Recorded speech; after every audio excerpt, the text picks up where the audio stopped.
Right, here we go, P3ers and anyone else who has joined us today to check out the video. Welcome, welcome, welcome.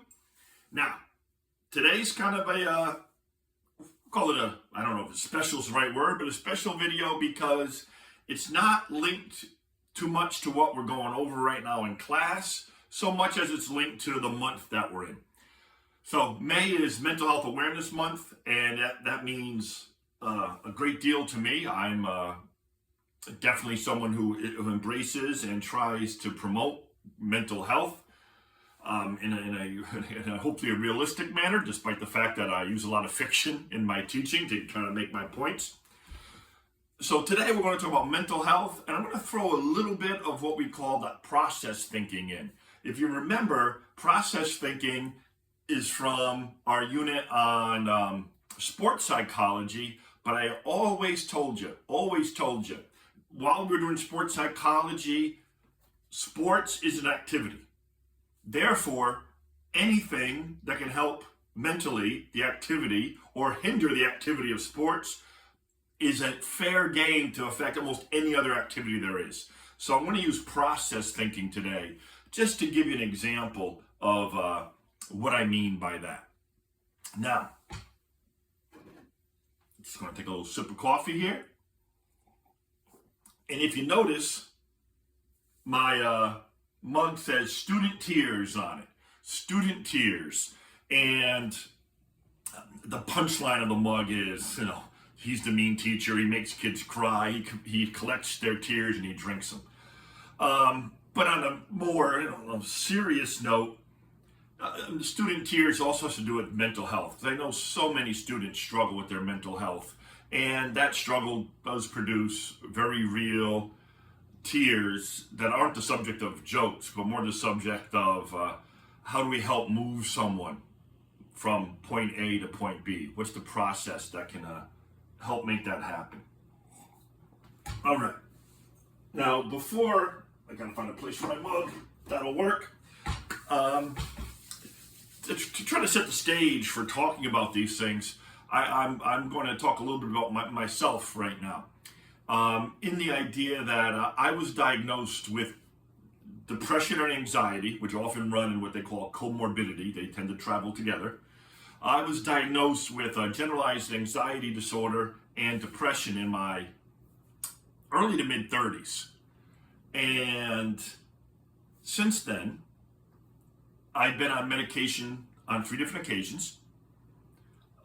On medication, off, on again, off again, and currently on medication for almost 2 years now. And I never got off of the medication just because I'm some anti-pharmaceutical guy.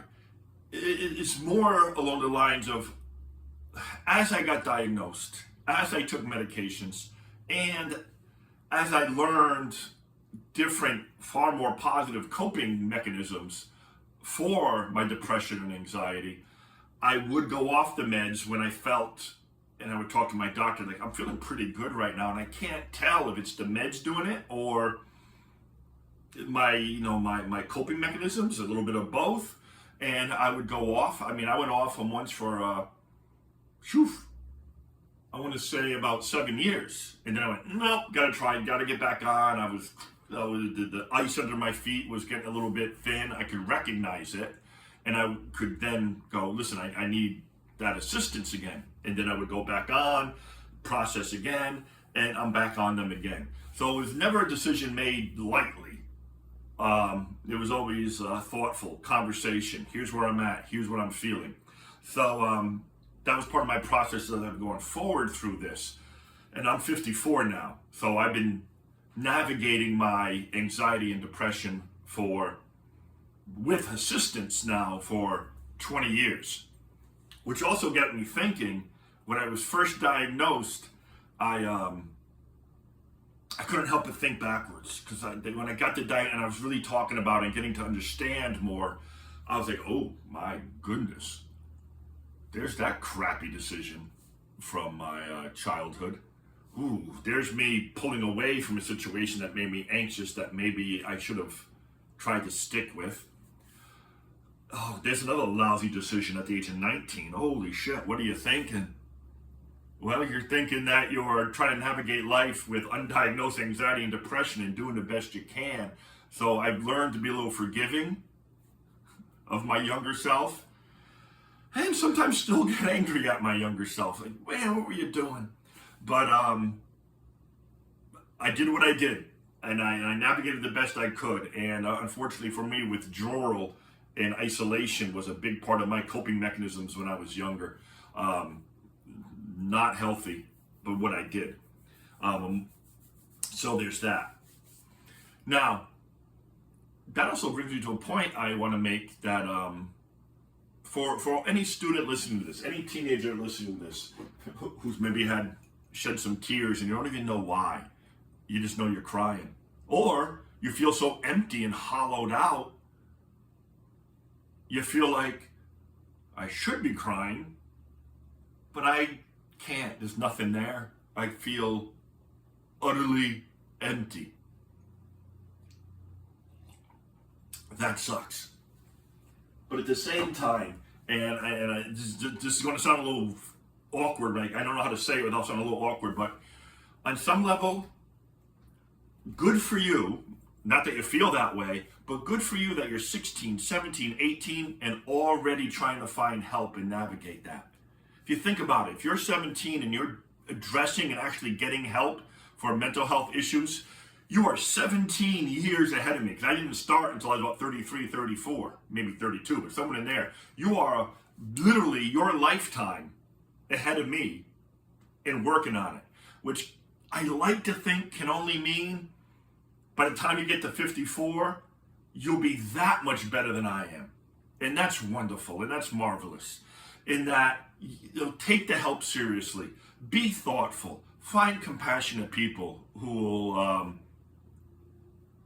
be wise in their care of you, and do the work yourself as well, and you'll get there. It's a process. That's part of that process thinking, and you have started the process with assistance so much earlier than me. And that's wonderful, and keep walking that hard road, and you'll get places. I believe that deep in my heart, because I've walked a hard road and I've gotten places. So, and I'm not superhuman. So you're right there. You're going to be okay, kid. You're going to be all right. So that's one thing I definitely wanted to bring up, was that idea of my processing through it. Now, part of the process has been therapy. I'm not in treatment right now. I'm kind of on casual in treatment, if you know what I'm saying by that. I've reached a level I'm feeling pretty good. Things are all right. I have a therapist. We work well together, and but I don't go see her like every week, every other week. It's more like I'm processing. I'm using techniques I know help me, and then I go in for an oil change, so to speak, every 5,000 miles. If you take care of your car every 5,000 miles, take care of your head at least every 5,000 miles. So I'm feeling pretty good, but I still occasionally go, no, let me just sit down, slow life down, because life is moved so fast. Let me get in that office, slow life down, try to process some things, take a look at how I've handled a couple of situations. Have I handled them well? Am I cracking a little bit in ways I didn't even know? Maybe I need to come back in 2 weeks. Maybe 5,000 miles will be fine too. Obviously, there's times in my life too where it was much more consistent with the therapy. But, and this is important, I'm not always sure, I hear kids talk sometimes, and they go, I don't believe in therapy, I don't like therapy. And if you talk to them, you reach that point of getting them to say, well, they had a bad experience with a therapist, and therefore, therapy sucks. Wow.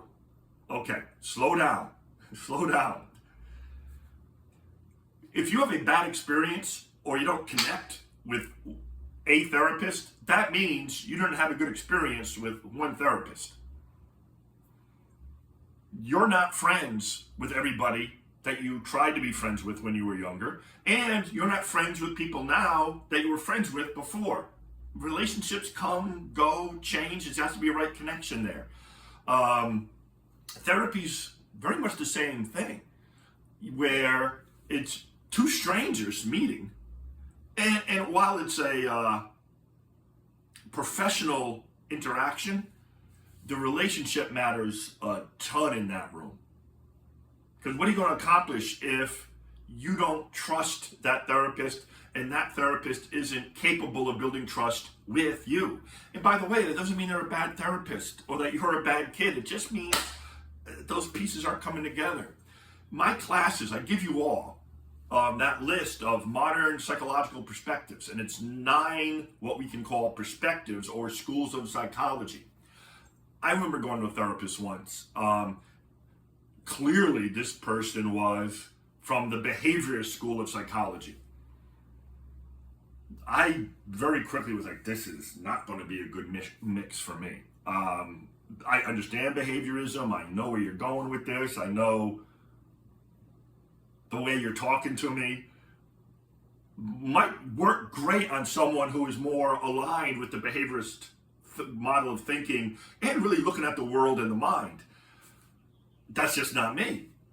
And so definitely gracefully left that therapy. Not mad at the guy, just going, this is not a mix. And therapist I found afterwards was much better mix for me. So never go to one therapy session and go, this sucks. Especially if you're being honest with yourself. And how resistant are you? Are you even trying to connect with that person? Because there is a process to therapy. And part of that process is the getting to know each other phase. And does the trust build? And if it doesn't build, hell, you could actually talk to your therapist and tell them, this isn't a good mix for me, but I'm not feeling like I'm able to open up with you. It's okay. They're a professional. They can take it. And ask them for a recommendation. Do they have anyone that they would recommend? It's your health. You get to make those choices. And if you're working with someone who, even though they're not a good mix for you, are a professional, they'll still help you. It's all right. It's okay. So you hear this phrase all the time in schools where we try to teach kids to advocate for themselves. There's a reason we teach you how to advocate for yourself. So that way, in a situation like the one I just described, you can advocate for yourself and continue the process of trying to find a good therapist. Then when you're in therapy, the process. So all this process thinking is at play. And you have to remember this. Process thinking is the idea that the best way to achieve a goal, according to Dr. Jim Taylor, is to forget you have a goal and take care of all the little steps along the way, and the goal will probably work out. And that applies to so many things. You want to feel healthier from whatever mental health struggle you're having. You're not going to wake up tomorrow, well, I want to feel better, so I will. Willpower doesn't work here. Toxic positivity doesn't work here. Okay, what do I need to do? What ought I do? And you talk to your parents or an uncle, a grandmother, your goldfish, whoever it is that can help guide you. And you go on the therapy. You talk to the guidance counselor. You talk to the trusted teacher. Start to get that input. And it's all part of the process to get you healthier. And you have to sometimes fall back on trusting that. All right. Now, the class is P3. The class is P3. So I want to share with you what I consider to be at least 5 categories of movies that are pretty good with mental health. And I'll show some examples of some of those films really quick. Give you a list of movies that maybe you can watch sometime. I know for a fact, I know this because you people tell me, you tend to like the movies I show you. You tend to like them. Don't lie.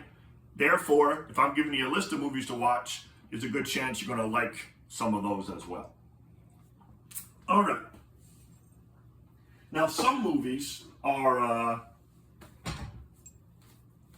good at showing examples of a particular psychological disorder or struggle. For example, The Hunger Games, particularly the second movie, after Katniss has won the Hunger Games, but it's so brutal. She killed people for the first time in her life, and she had to survive, and people were trying to kill her. Very unusual situation, and plus, she wasn't exactly from a background. She wasn't from a warrior background. She hunted, but she wasn't raised to win the Hunger Games like some of the other I forgot what they call them. Not villages. If you know the movie, you know what I'm talking about. But actually trained kids to win the Hunger Games. She wasn't from that type of group. But she wins. The second movie, she's waking up in the middle of the night screaming, nightmares, trembling. There's a real PTSD undertone to Katniss in the second Hunger Games. A little reluctant to engage people at times, pulling back. And that's it's also a good reminder that life goes on even when you're struggling with your stuff. You can step back to work on your stuff, but life does continue on. Now, your life isn't as dramatic as the Hunger Games and leading a revolution and all that. I mean, I know. But still, just that idea that eventually, if you're struggling with your mental health, you do want to reach a level where you can live your life and work on your mental health at the same time. And now sometimes the mental health will need a little more attention. You might need to step back and then re-engage. But to completely go into lockdown because of, I'll use Katniss because of PTSD, it doesn't get you far. It doesn't get you far. And it does come a point of having to learn to navigate the multiple paths and tracks of our life at the same time. Because your life becomes busy. There's a movie called The Guardian that also is good with PTSD. The plot line is a little bit hackneyed. Veteran member of the military, novice hotshot in the military, bang heads. They learn something from each other, blah, blah, blah, blah, blah. It's been done a lot of times. But I do like The Guardian for the fact that both of the main characters, the older fella and the younger guy, are both dealing with combination of survivor's guilt and PTSD. And you see them struggling with them. And by the way, The Guardian has one of the best, I think, cinematic examples of what's called emotional flashbacks or emotional memories that I've seen. It's a very good scene. It's situated in a cave. I don't want to give too much of it away, but there's a really good scene in there that I think highlights the power and the horror of emotional memories in the movie The Guardian with PTSD and survivor guilt. All right, number 2, I'm going to give you Silver Linings Playbook. Now, Silver Linings Playbook, much like the previous 2 movies, does address particular mental health needs. The main character has bipolar disorder, so intense, and he had to be institutionalized, and he's back out. And the woman in it, who I think is the same actress who plays Katniss, so she shows up in these movies, I guess. She's struggling with deep grief and loss, and it's driving her into depression. So you have those 2, once again, disorders. But I'm not focusing on this movie for disorders because we did that in the previous ones. What I like about this movie, in particular with, I think it's Bradley Cooper, who plays the fellow with the bipolar, it shows the impact on the family. And his family trying to help him navigate, and also getting frustrated and overwhelmed by trying to help him navigate. And it's important to note, and I'm not saying this to make anyone feel guilty about what's going on, but the reality of life is our lives impact one another. And if you've ever been someone who's been the supportive person for someone going through the struggles of a psychological disorder, or their mental health is crumbling, you know that can make you tired, that can wear you out. And this is a good movie to show that aspect of it too. If you're trying to help someone and it feels like you're not getting anywhere and you're getting frustrated, don't feel guilty about that.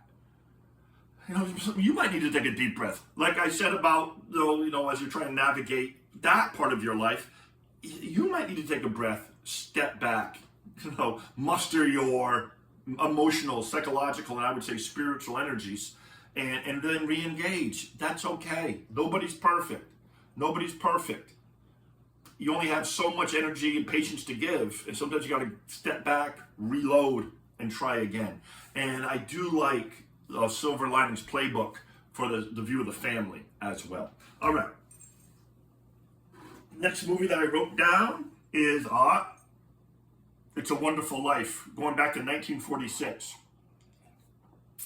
It's a Wonderful Life, which I see as a great movie to show. Actually, it's a great movie to show something that was part of an article. I think his last name is Bowman. Bowman wrote an article about shattered dreams. And how do you recover your sensibilities and your stability when dreams get shattered? Which is still mental health. In It's a Wonderful Life, the main character, George Bailey, has various dreams shattered. And he doesn't handle it well. He handles it well for a time, don't get me wrong. Like, he's able to process, okay, move on, that's all right. But you can only take so much. And George reaches a breaking point in the movie and is very depressed, he's on the brink of serious self-harm. So the idea of the shattered dream and how the shattered dreams can drive us down and make us think some of the worst things. For example, for George, he thinks, and it sounds like a trope now, but this is the movie that created the trope, the idea of the world would be better off without me in it. And then an angel shows him that faulty thinking of his and elevates him. But the idea of the shattered dream and how, man, just life can bang, bang, bang, and slowly wear you down is such a huge part of It's a Wonderful Life in a everyday type of way. Not in a blown up dystopian type of way like we see in The Hunger Games. So, It's a Wonderful Life, 1946. Christmas classic. Watch it in December and join the millions who have. All right. Number 4, I'm going to go with A Star is Born and Beautiful Boy to highlight addiction. When dealing with stress and psychological disorders and the crumbling of mental health, there's something called defensive coping. And defensive coping usually means you pull back. You can be overly aggressive, push people away. You can be aggressive in your own head on each and drive yourself down, George Bailey. You can isolate yourself and withdraw from people. Or you can fall into the trap of substance abuse because it's hard to feel pain when you're smashed. And both of these movies give really gritty, sad depictions of the impact of addiction on characters in each movie and the impact they have on others around them, once again. So not pretty movies in that regard, but when you're dealing with addiction, there's a hard road there that you fight through, and you hope by the end of the movie or the story of a person in life that it works out. In the last movie, I can't help, I gotta do it. Good Will Hunting. Good Will Hunting is such a fantastic movie for the therapeutic process, attachment disorder, defensive coping, the power of friendship to help elevate people. Good Will Hunting, on some level, is just such a masterful movie. Everyone should watch it. And if you're like me, you can't help, you get a little bit jealous because I know Ben Affleck and Matt Damon wrote Good Will Hunting in their early 20s.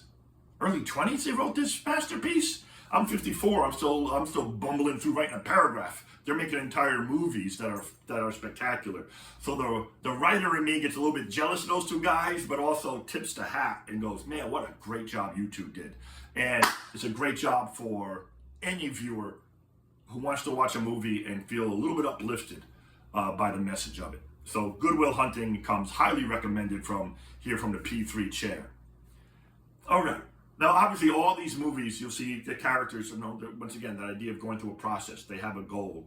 sometimes they don't even know what the goal is. In Good Will Hunting, the therapist, Robin Williams, and Sean McGuire, has a better sense of what the process is than Matt Damon's, Will Hunting.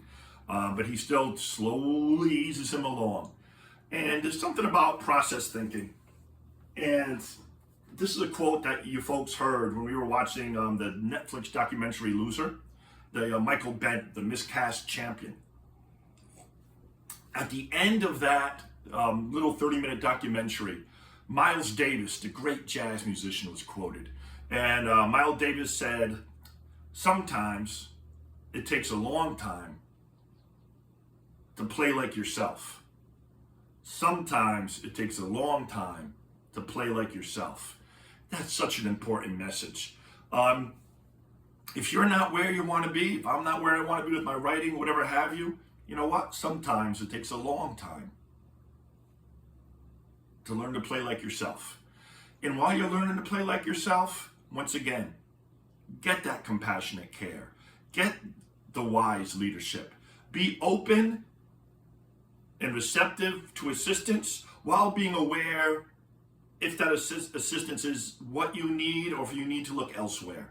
There's a whole pie chart of factors. The people outside of you trying to help you, and you making decisions about the help that you need and who you think it needs to come from. And through that, eventually, you stick with it. You will learn to play like yourself, like the great Miles Davis said.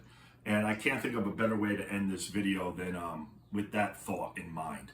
So, have a great day. It's getting close to the end of the year for the seniors. Well, actually, close to the end of the school year for everybody, but the seniors close to the end of your public school experience, and you got so much more to do. So just keep in mind, sometimes it takes a long time to learn to play like yourself. Have a good day, everybody.